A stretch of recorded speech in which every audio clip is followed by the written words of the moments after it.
اس لیے میں نہایت ہوشیاری کے ساتھ وہ اشارے اور نقطے جمع کر رہا تھا جن کی مدد سے میں چند خطوط واضح کر سکتا اور ان خطوط پر چلتے ہوئے نبیلہ کو بازیاب کروا لیتا۔ پھر مجھے یہ بھی تسلی تھی کہ اس کیس کا ملزم انور علی میری کسٹڈی میں ہے۔ عائشہ کے بعد میں اس کو اپنے پاس بلاتا اور ایک کڑا انٹرویو کرتا۔ مجھے یقین تھا عائشہ اور انور سے حاصل ہونے والی معلومات کے نتیجے میں نبیلہ کا سراغ لگانے کی پوزیشن میں آ جاتا۔ میں نے عائشہ کے تنزیہ الفاظ کے جواب میں مصلحت بردار لہجے میں کہا، میں نے تمہاری بیٹی کو دیکھا تو نہیں، لیکن انور کے بارے میں تمہاری رائے سے مجھے مکمل اتفاق ہے، وہ بس ایویں صحیح ہے۔ مجھے اپنا ہم خیال پا کر عائشہ کی آنکھوں میں خوشی چمکنے لگی۔ وہ جلدی سے بولی، آپ بڑے سمجھدار ہیں تھانے دار جی، مجھے یقین ہے آپ میری بچی کو بہت جلد ڈھونڈ نکالیں گے۔ انشاءاللہ، تم جتنے خلوص سے تعاون کر رہی ہو اس کے بعد میں بھی بڑا پر امید ہوں۔ میں نے تھوڑا سا توقف کیا، پھر اضافہ کرتے ہوئے پوچھا، یہ تو تم نے عقل مندی کا فیصلہ کیا کہ نبیلہ کو انور سے نہیں بہایا، لیکن تمہارے ذہن میں اپنی بیٹی کے حوالے سے کوئی نام، کوئی رشتہ تو ہوگا۔ وہ گڑبڑا گئی۔ میں نے ابھی اس بارے میں سنجیدگی سے نہیں سوچا۔ میں نے اس کی خوبصورت آنکھوں میں دیکھتے ہوئے کہا، ابھی سوچا نہیں یا مجھے بتانا نہیں چاہتی ہو؟ جی ایسی تو کوئی بات نہیں۔ اس کی گھبراہٹ میں کئی گنا اضافہ ہو گیا۔ میں نے بدستور اس کی آنکھوں میں دیکھتے ہوئے کہا، میں محسوس کر رہا ہوں تمہارے دل اور دماغ میں چودھری مشتاق کے لیے بڑی گنجائش ہے۔ وہ چونک کر مجھے دیکھنے لگی، پھر بات بناتے ہوئے بولی، تھانے دار جی، ہمارے چودھری صاحب ہیں اتنے اچھے جی، گاؤں کے سب لوگوں کے دل میں ان کے لیے بڑی عزت ہے۔ میں سب گاؤں والوں کی بات نہیں کر رہا ہوں عائشہ، میرا اشارہ تمہارے دل اور دماغ کی طرف ہے۔ میں نے اسے یہ بتانا ضروری نہیں سمجھا کہ گاؤں والے چودھری کی عزت کس وجہ سے کرتے ہیں۔ کسی طاقتور شخص کے خوف اور ڈر کے سبب اس کا احترام کیا جائے تو وہ اچھا نہیں ہوتا۔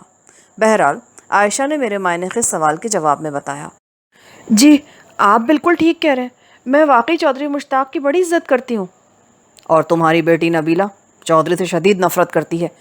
جی ہاں، جی نہیں، ایسی تو کوئی بات نہیں۔ وہ لڑکھڑاہٹ آمیز لہجے میں بولی۔ بات ختم کر کے وہ الجھن زدہ نظروں سے مجھے دیکھنے لگی۔ اگر ایسی بات نہیں ہے تو پھر اس کا مطلب یہ ہوا کہ وہ چودھری کو تمہاری طرح بہت پسند کرتی ہے۔ جی ہاں۔ اس کی سمجھ میں نہیں آ رہا تھا کہ وہ کیا جواب دے۔ میں نے چڑھائی جاری رکھتے ہوئے پوچھا، اگر نبیلہ کو چودھری مشتاق برا نہیں لگتا، وہ اس سے نفرت نہیں کرتی، تو پھر وہ اس سے شادی کرنے سے انکاری کیوں ہے؟ جی کیا آپ کو سب پتہ ہے؟ میں اس علاقے کا تھانے دار ہوں، اور تھوڑی دیر پہلے تمہیں نے کہا تھا کہ میں ایک سمجھدار تھانے دار ہوں، اور ایک سمجھ بوجھ رکھنے والا تھانے دار اپنے علاقے کے تمام لوگوں کے حالات و واقعات سے اچھی طرح واقف ہوتا ہے۔ لہٰذا تمہیں اس حوالے سے ذہن کو الجھانے کی ضرورت نہیں ہے کہ میں تمہارے گھریلو معاملات سے کیسے آگاہ ہو گیا ہوں۔ میری پکی معلومات کے مطابق تم نبیلہ کو چودھری سے بیاہ کر اس کی ساز بننے کا خواب دیکھ رہی ہو، مگر نبیلہ چودھری مشتاق سے از حد نفرت کرتی ہے۔ اس کا دل انور علی میں اٹکا ہوا ہے۔ کیا میں غلط کہہ رہا ہوں؟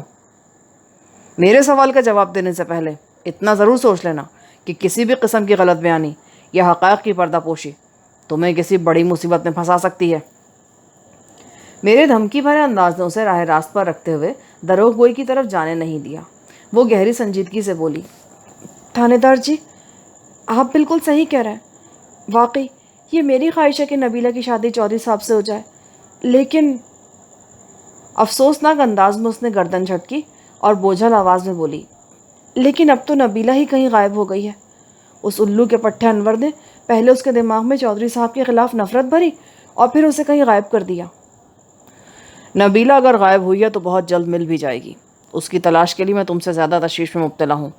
تم فکر مت کرو، میں اسے بہت جلد ڈھونڈ نکالوں گا۔ فی الحال ہم چودھری مشتاق کی طرف آتے ہیں۔ عائشہ بی بی، ٹھیک ہے، تمہاری یہ خواہش تھی کہ نبیلہ کی شادی چودھری سے ہو جائے، کیا چودھری بھی اس رشتے کے لیے تیار تھا؟ جی چودھری صاحب بھی راضی تھے۔ چودھری مشتاق کی عمر کا کچھ اندازہ ہے تمہیں؟ میں نے سنا ہے اس کی اولادوں کی اولادیں بھی جوانی کی دہلیز پر قدم رکھ چکی ہیں۔ جی چودھری صاحب پکی عمر کے ہیں۔ وہ جذبز ہوتے ہوئے بولی، پکی عمر؟ چودھری مشتاق کچھ زیادہ ہی پکی عمر کا نہیں ہے عائشہ۔ مجھے پتا چلا ہے وہ نبیلہ کے باپ سے بھی 10-12 سال بڑا ہے۔ تمہاری مت تو نہیں ماری گئی عائشہ بی بی؟ جی عمر کم یا زیادہ ہونے سے کیا فرق پڑتا ہے؟ چودھری صاحب اس عمر میں بھی بڑے زندہ دل اور صحت مند ہیں۔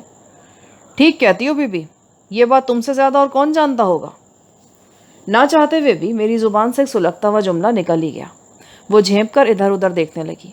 ASI وحید راٹھور نے مجھے مبہم انداز میں عائشہ کے اور چودھری کے پرائیویٹ تعلقات کے بارے میں جو کچھ بتایا تھا، عائشہ کا حالیہ رویہ اس کی تصدیق کر رہا تھا۔ عائشہ بی بی، نبیلہ تمہاری بیٹی ہے، تم انور علی کو لنگور کہہ کر مسترد کر چکی ہو، اور چودھری مشتاق تمہاری نظر میں گبرو ہے۔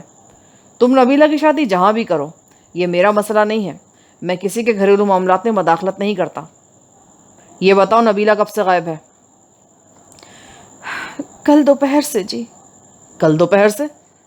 وہ کل سے غائب ہے اور تم آج اس کی گمشدگی کی رپورٹ درج کرانے آئی ہو؟ میں نے الجھن زدہ نظروں سے اس کی طرف دیکھا۔ میں رپورٹ درج کرانے نہیں آئی جی، بلکہ میں نے تو ملزم انور کو پکڑ کر آپ کے حوالے کیا ہے۔ آپ کا آدھا کام تو ہو ہی گیا ہے، اب انور کی زبان سے نبیلہ کا پتہ اگلوانا آپ کی ذمہ واری ہے۔ میں نے قدرے اکھڑے ہوئے لہجے میں کہا، تم مجھے یہ بتانے کی کوشش نہ کرو کہ میری ذمہ داری کیا ہے، میں اپنے فرائض سے اچھی طرح واقف ہوں۔ میں صرف یہ جاننا چاہتا ہوں کہ کل دوپہر سے اب تک تم کیا کرتی رہی ہو؟ میرے بدلے ہوئے انداز نے اسے بہت کچھ سمجھا دیا۔ قدرے نرم لہجے میں وہ بولی، تھانے دار جی، آپ تو خواہ خفا ہو رہے ہیں۔ سچی بات تو یہ ہے جی کہ میں تو یہی سمجھ رہی تھی کہ وہ اپنی سہیلیوں کے ساتھ ہوگی، اس لیے میں فکر مند نہیں تھی جی۔ پر جب شام پڑ گئی اور وہ گھر واپس نہیں آئی تو مجھے اس کی طرف سے تشویش ہوئی۔ میں نے اس کی سہیلیوں سے پوچھ گچھ شروع کی۔ صبح وہ جمیلہ کے ساتھ تھی، دوپہر کو گھر آئی تھی اور کھانا وغیرہ کھانے کے بعد پھر گھر سے نکل گئی تھی۔ میری پوچھ پڑتال کے نتیجے میں یہ بات سامنے آئی کہ نبیلہ کو آخری مرتبہ کل دوپہر کے بعد تقریباً 2 بجے کھیتوں میں انور کے ساتھ چھپ چھپ کر باتیں کرتے دیکھا گیا تھا۔ اس کے بعد وہ کسی کو نظر نہیں آئی۔ میں نے اس کے لیے… 1 منٹ، کل دوپہر 2 بجے نبیلہ اور انور کو کھیتوں میں چھپ چھپ کر باتیں کرتے کس نے دیکھا تھا؟ چھیمو نے جی۔ نیاز تیلی کی بیٹی چھیمو کھیتوں کے پاس سے گزر رہی تھی کہ ایک جگہ کھیت کی کھڑی فصلوں میں سے حرکت دکھائی دی۔ وہ چونکی اور اپنی توجہ اس حرکت کی طرف لگا دی۔ تھوڑی دیر بعد اسے وہاں نبیلہ اور انور کی جھلک دکھائی دی۔ وہ راز و نیاز کی باتیں کر رہے تھے۔ چھیمو نے انہیں مخاطب کرنا یا ان کے رنگ میں بھنگ ڈالنا مناسب نہ سمجھا اور خاموشی سے آگے بڑھ گئی۔ چھیمو نے یہ خاص بات کل رات کو ہی مجھے بتائی اور میں پریشان ہو گئی۔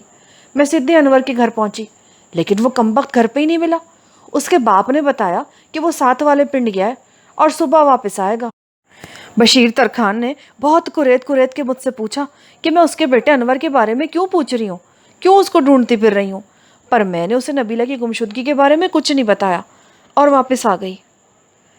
وہ سانس درست کرنے کے لیے رکی تو میں نے پوچھا، واپس کہاں آ گئی؟ میں آپ کو بتا رہی تھی جی کہ بشیر ترکھان کے گھر سے میں واپس آ گئی۔ وہاں سے میں اپنے گھر نہیں آئی بلکہ سدھی چودھری صاحب کے پاس ان کی حویلی چلی گئی۔ انہیں صورتحال سے آگاہ کرنا ضروری تھا کیونکہ بہت جلد نبیلہ کی ان سے شادی ہونے والی تھی۔ پھر چودھری مشتاق نے تم سے کیا کہا؟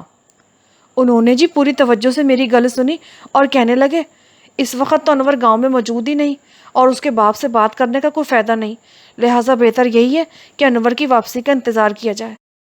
کل جب وہ یہاں پہنچے گا تو میں اسے حویلی بلا کر خود اس کی خبر لوں گا۔ تم پریشان نہ ہو عائشہ، میں تمہاری بیٹی کو جلد تلاش کرا لوں گا۔ تھانے دار جی، میں چوری صاحب کے حکم پر خاموشی سے گھر آ گئی اور پوری رات نبیلہ کے بارے میں سوچتے سوچتے گزار دی۔ مجھے پتہ چلا ہے کہ تمہارا بیٹا یعقوب سودائی سا ہے، اس بیچارے کا گھر کے کسی معاملے میں کوئی عمل دخل نہیں، لیکن حیات احمد نے اس موقع پر کیا رد عمل ظاہر کیا تھا؟ میرا مطلب ہے کہ بیٹی کی گمشدگی نے اس پر کیا اثرات مرتب کیے تھے؟ اس نے برا سا منہ بنایا اور کڑوے لہجے میں بولی، حیات کا تو کچھ نہ پوچھے تھانے دار جی، وہ تو نہ 3 میں ہے اور نہ ہی 13 میں۔ اگر وہ سمجھدار و معقول بندہ ہوتا تو مجھے یہ دن ہی نہ دیکھنے پڑتے۔ اسے سارا دن گھر میں پڑھ کر سوائے چارپائی توڑنے کے اور کچھ نہیں آتا۔ وہ حیات نہیں بلکہ میرے لیے ایک عورت ہے، عورت۔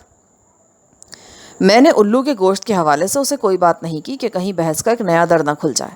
میں نے اس کے چہرے پر نمودار ہونے والے تاثرات کا بغور جائزہ لیتے ہوئے پوچھا، آج صبح کیا واقعات پیش آئے ہیں؟ انور علی تم لوگوں کو کہاں ملا ہے؟ چوری صاحب نے رات مجھے اس بارے میں کچھ نہیں بتایا، لیکن اب پتہ چلا کہ انہوں نے دارا اور خوشیہ کی رات کو ڈیوٹی لگا دی جی کہ انور جیسے ہی گاؤں واپس داخل ہونا اسے پکڑ کر تھانے لے جائیں۔ بس جی، پہلے انہوں نے اس لفنگے کو قابو کیا، پھر ایک بندہ میری طرف دوڑا کر مجھے بھی بلا لیا اور ہم سب مل کر تھانے آ گئے۔ یہ ہے جی ساری کہانی۔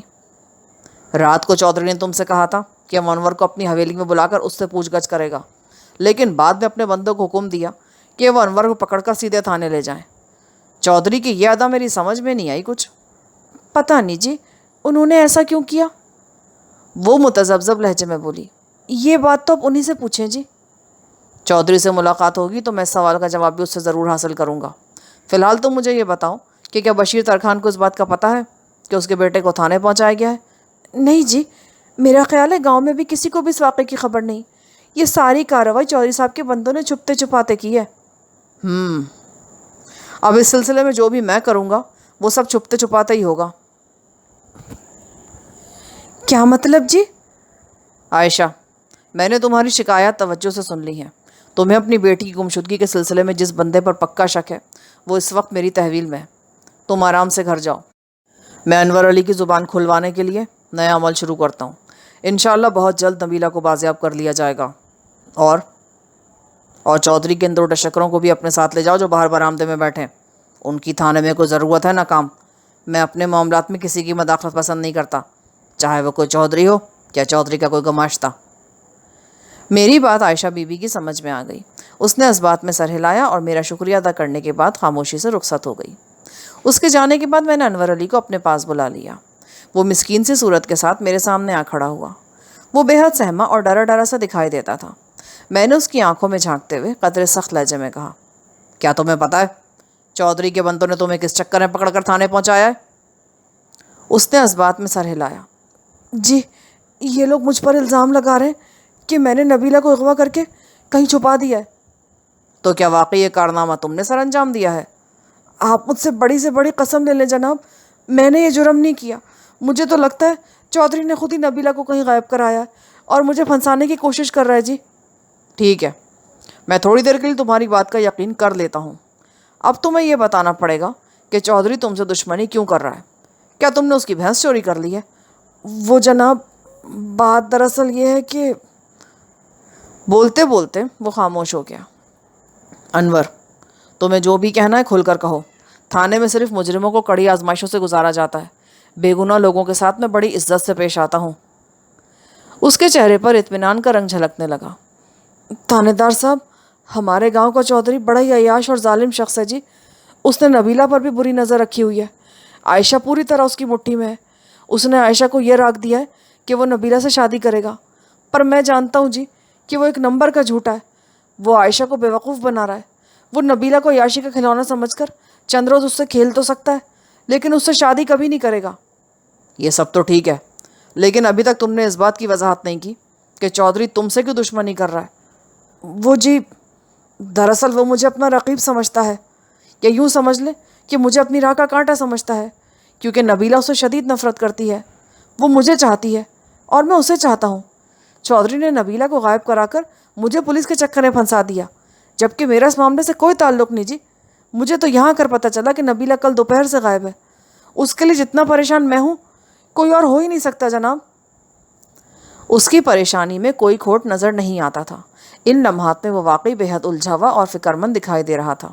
میں چند لمحے تک یکٹک اس کی طرف دیکھتا رہا، پھر نہایت ہی ٹھہرے ہوئے لہجے میں کہا، اس کا مطلب ہے تم نبیلہ سے سچی محبت کرتے ہو؟ وہ اٹل انداز میں بولا، جی ہاں، بالکل۔ تو پھر تمہیں یہ بھی پتہ ہوگا کہ محبت کرنے والے جھوٹ نہیں بولتے۔ جی پتہ ہے، اور میں نے آپ سے کوئی جھوٹ نہیں بولا۔ یعنی نبیلہ کے اغوا یا گمشدگی میں تمہارا کوئی ہاتھ نہیں؟ نہیں، بالکل نہیں۔ کل شام میں نبیلہ کی ماں عائشہ تمہارے گھر گئی تھی۔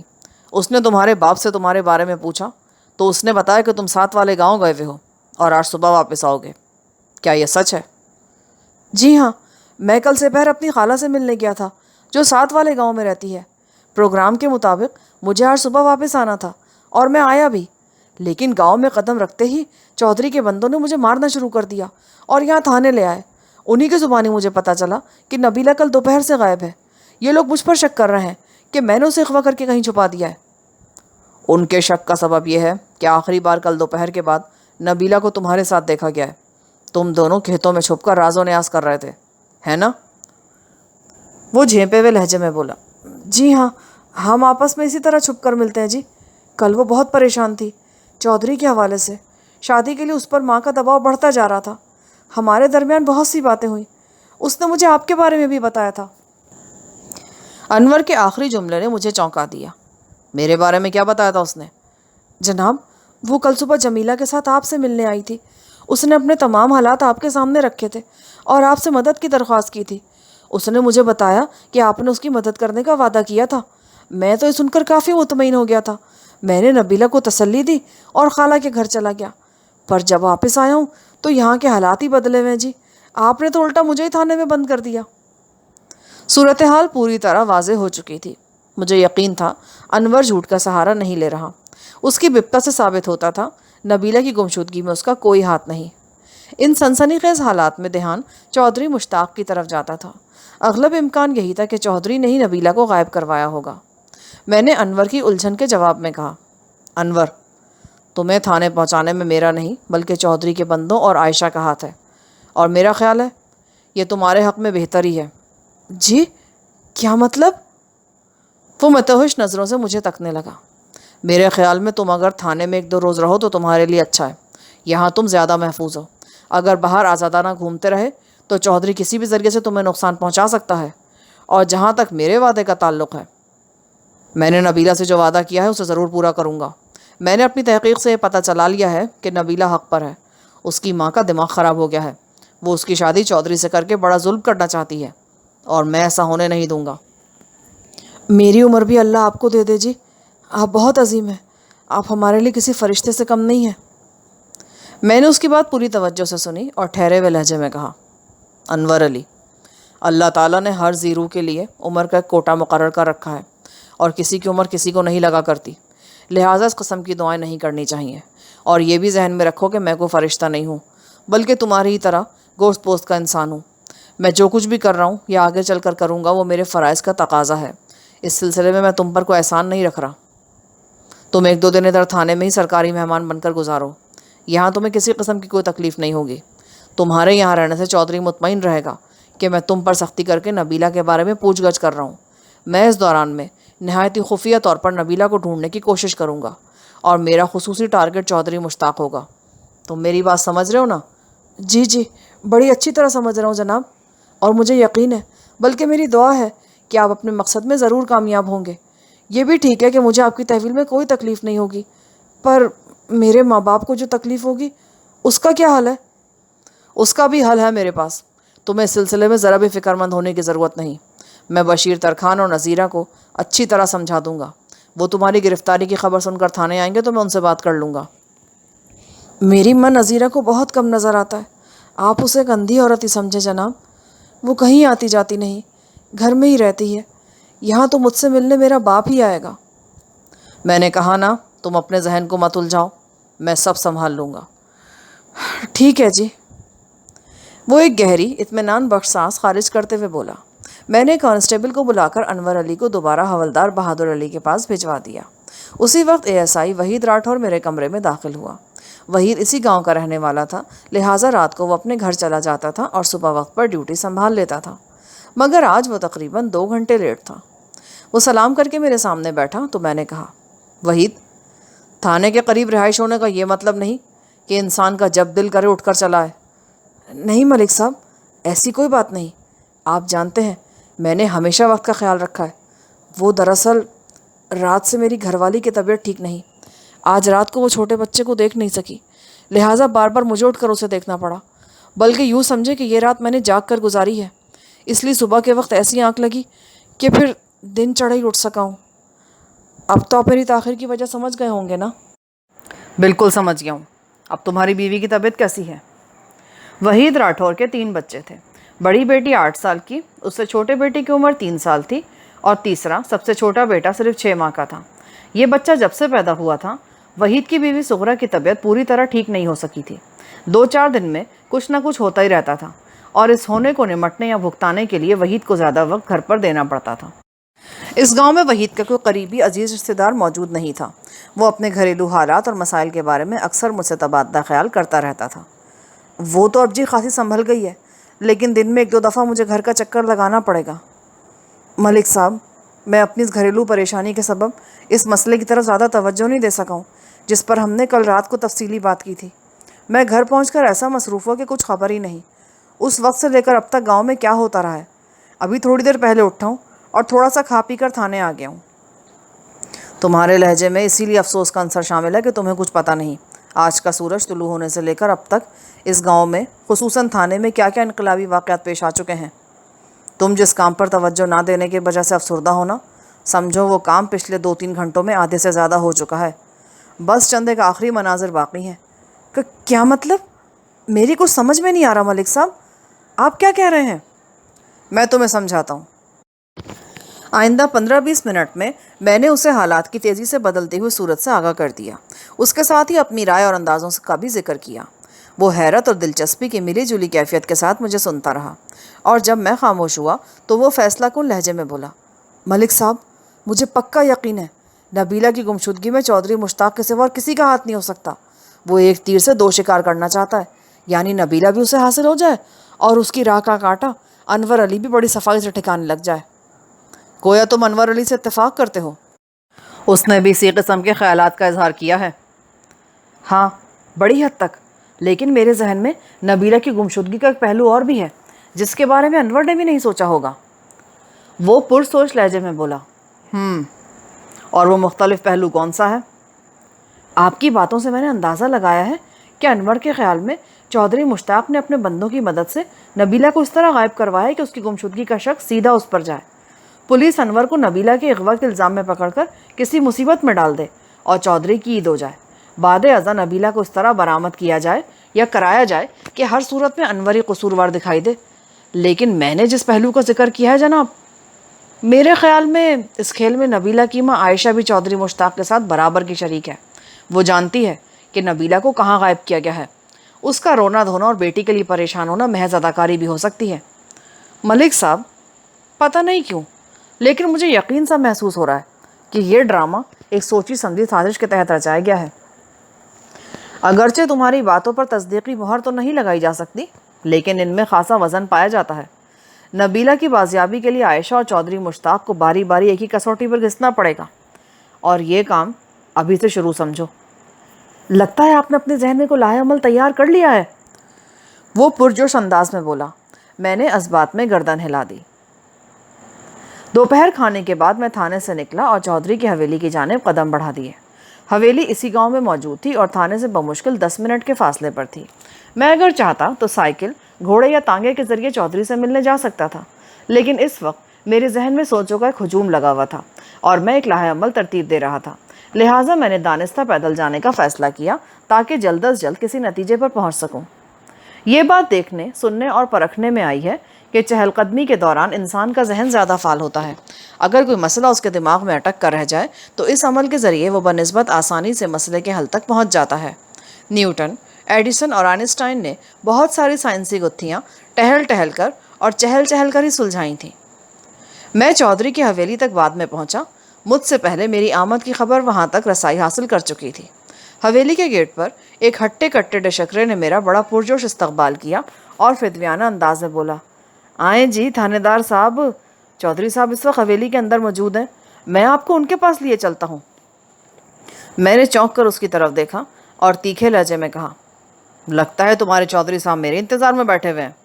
او جناب، آپ تو اس علاقے کے بادشاہ ہیں جی، چودھری صاحب آپ کی بڑی تعریفیں کرتے رہتے ہیں، وہ مسکا مارنے والے انداز میں بولا۔ اس شخص کی باتوں سے مجھے بخوبی اندازہ ہو گیا کہ چودھری نے تھانے اور گاؤں کے معاملات پر گہری نظر رکھی ہوئی ہے۔ بہرحال میں نے چودھری کے بندے کے ساتھ زیادہ بات چیت کرنا مناسب نہ سمجھا اور اس کے ہمراہ ایک سجے سجائے کمرے میں پہنچ گیا جو یقیناً چودھری کی بیٹھک تھی۔ تھوڑی ہی دیر بعد چودھری مشتاق بھی وہاں آ گیا۔ چودھری مشتاق سے روبرو یہ میری پہلی ملاقات تھی۔ اس کی عمر 60 سے متجاوز تھی۔ حبسے سے اندازہ ہوتا تھا جوانی میں وہ کثرت کا عادی رہا ہوگا۔ ڈنڈ پٹی ابھی تک قائم تھی۔ وہ ایک دراز قامت شخص تھا۔ اسے ایک نظر دیکھ کر ذہن میں پنجابی فلموں کے ایک معروف ویلن کا تصور اجاگر ہوتا تھا۔ عمر کے اس حصے میں بھی اس کی صحت قابل تحسین تھی۔ گویا عائشہ نے اس کی مستعدی اور کارکردگی کے بارے میں جو دعویٰ کیا تھا وہ کچھ غلط بھی نہیں تھا۔ چودھری بڑے اتفاق سے مجھ سے ملا۔ اس کے انداز میں بڑا جوش اور دوستانہ پن پایا جاتا تھا۔ اپنے ابتدائی تاثر سے وہ خاصا زندہ دل اور خوش مزاج ثابت ہو رہا تھا۔ میں نے بھی جواباً گرم جوشی کا مظاہرہ کیا اور رسمی علیک سلیک کے بعد ہم ایک دوسرے کے سامنے بیٹھ گئے۔